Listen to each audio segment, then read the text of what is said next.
The Secrets of the Great Pyramid. Birth of the Pyramid. Part 4. Mastabas. The mastabas. They don't look like much from the outside, kind of like warehouses built of limestone blocks, but inside they are spectacular. The warehouse is divided into rooms, each about the size of a large living room. Some mastabas have a dozen or so rooms, imitating what the house of a well-heeled nobleman of 4,500 years ago would have looked like. It's not the layout that is spectacular, it's what is on the walls. Beautiful carvings show the daily life of the ancient Egyptians, letting the gods know how to treat the deceased.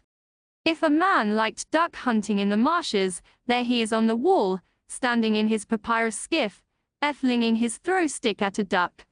Scenes along the Nile are shown in such detail that you can identify the species of fish beneath the water. In one scene, a hippopotamus is giving birth, with the newborn emerging from its mother. Eagerly awaiting the birth is a hungry crocodile. Other walls show the deceased with his entire family, wife, sons, daughters, even his servants. It's the ancient Egyptian equivalent of a family photo. The idea was that if you showed everyone together, then they would all be together in the afterlife. The deceased wasn't buried in these wonderfully decorated rooms, he was in the chamber beneath the mastaba. In the above-ground rooms, the family could occasionally gather for a meal and pay their respects to the deceased.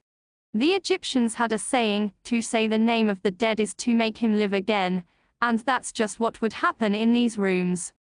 Mastabas play an important part on the path to pyramids.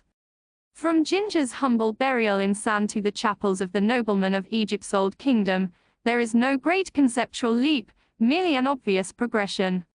Even I could have come up with the idea of building a small structure on top of a burial to protect it. We can all understand why this was done.